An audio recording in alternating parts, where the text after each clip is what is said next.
Now, we might have a need to have a look at our data sets and look at how to audit formulas, have a look at where we have errors.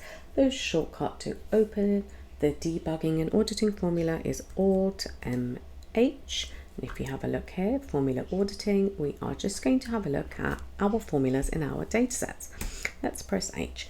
You can have a look at how these formulas are set up, and you can check any errors that include formulas that haven't been dragged or any hard-coded numbers that are there. As you can see, we have these two cells here that have been hard-coded and the formulas don't drag.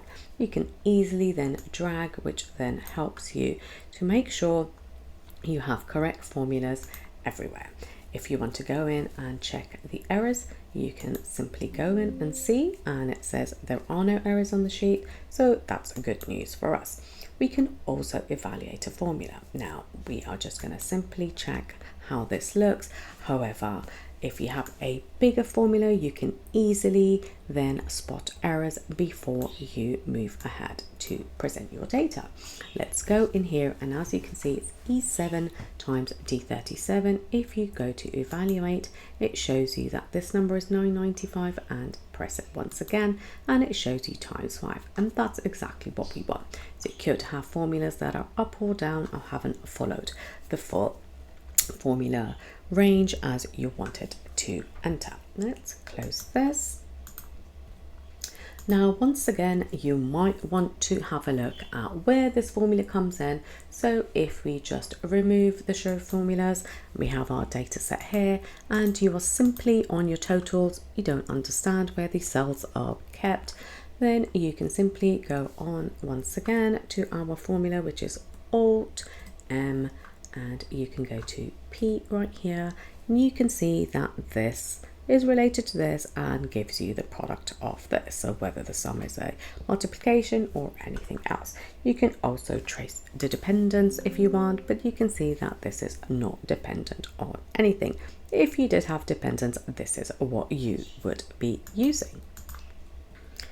In a formula shortcut, we can also use a function called a what if analysis or a goal seek. In this example right here, we have two different variables to give us a sum.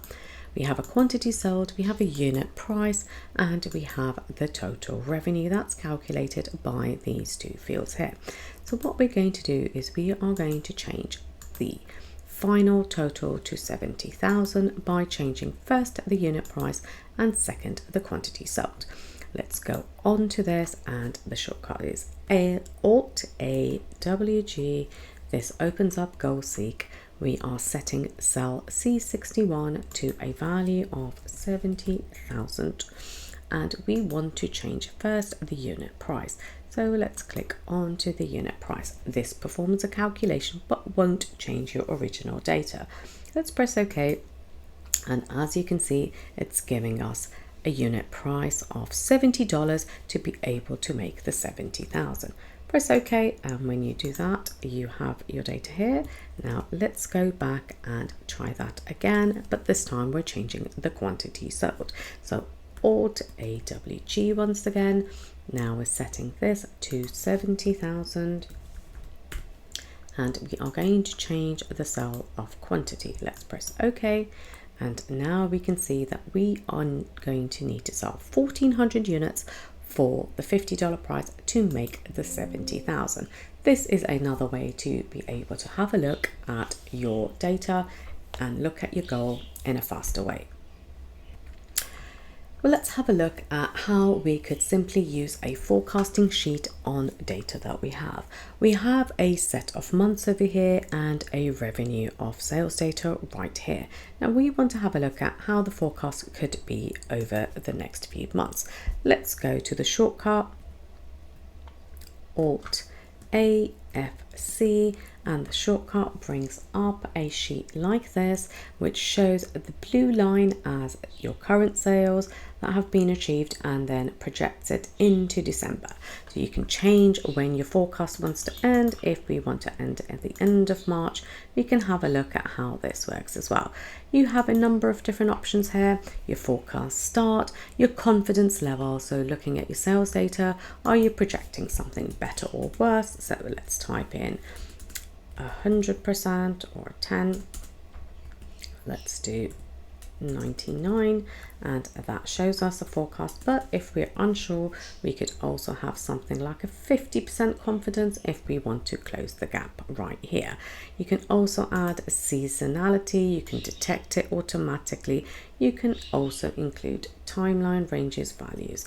Now here we can have zeros, we can change this to interpolation, we can use averages, the sum, or any other function right here.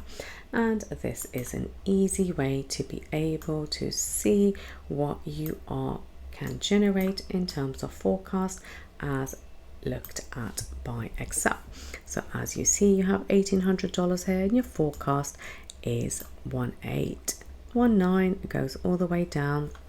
You can have a look at your lower confidence and your higher confidence. Another good way to have a look at some projected numbers through Excel.